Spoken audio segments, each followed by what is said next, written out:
তো হ্যালো বন্ধুরা, আমাদের চ্যানেলে সবাইকে স্বাগত জানাই।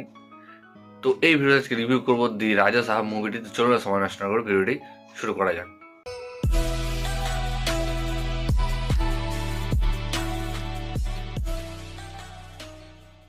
তো কিছুক্ষণ আগে রাজা সাহাব মুভিটি দেখে এলাম এবং দেখে আসার পর আমি একটা কথাই বলবো, সব কিছু আমি গুলিয়ে ফেলেছি, মানে ভুলে যাচ্ছি। প্রথমে আমি সিনেমাটা দেখে আসার পর ভাবলাম যে একটা রোস্টেড রিভিউ করি, তারপর ভাবলাম না, রোস্ট করে লাভ নেই। পরবর্তীতে দুটো সিনেমা আসছে, স্পিরিট আর সালার 2।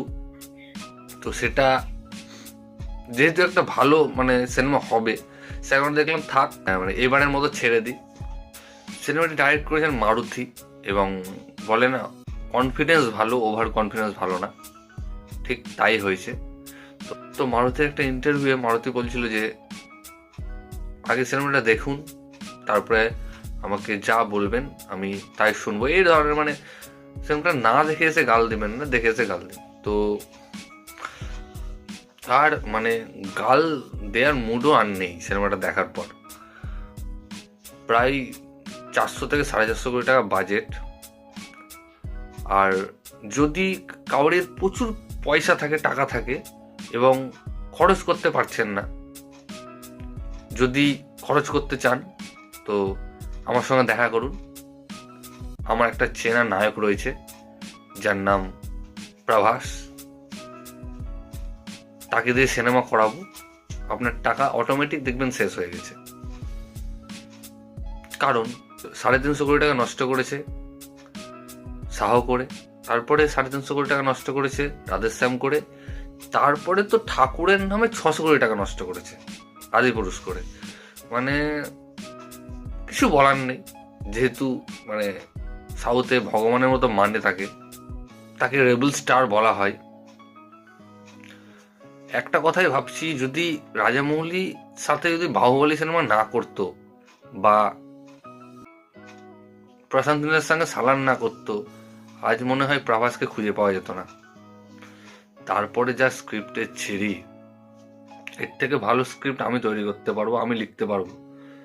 আর 400-450 কোটি টাকার বাজেট, আর ভিএফএক্স দেখে মনে হচ্ছিল 400 টাকার ভিএফএক্স করেছে। আমাদের পাশের গলিতে যে কম্পিউটারের দোকান আছে, এর থেকে ভালো ফটোশপের কাজ করে, ওখানে ভালো ভিএফএক্স দিতে পারবে। আর আমাকে 5 কোটি দিলে মনে হয় আমি এর থেকে ভালো সিনেমা বানিয়ে যেতে পারবো। তারপরে আবার একটা নায়কের পিছনে 3টে নায়িকা, সিনেমাটাই গড়াচ্ছে না, এদিকে ওরা রোম্যান্স করতে ব্যস্ত। আর কমেডির তো কথাই হবে না, এমন কমেডি, বাপরে বাপ, কিছু বলার নেই। আমি হাসবো না কাঁদবো নিজেই বুঝতে পারছিলাম না। আর গান নিয়ে তো কোনো তুলনাই নেই। আর কমেডি তো বললামই। আর প্রভাসের দ্বারা সত্যি কমেডি হয় না, বেকার করে, কেন করে জানি না। আর এই সিনেমার যে এন্ডিং করা হয়েছে লাস্টে, তো আমি ভাবলাম ভুল করে ব্রহ্মাস্ত্র সিনেমাটা আমি দেখছি হলে বসে, হলবেলা তো ব্রহ্মাস্ত্র সিনেমার ক্লাইম্যাক্স চালিয়ে দিল না, এরকম আমার মনে হলো হঠাৎ করে কিছুক্ষণের জন্য।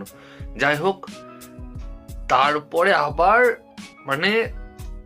কি বলবো, পার্ট 2 রাখা হয়েছে।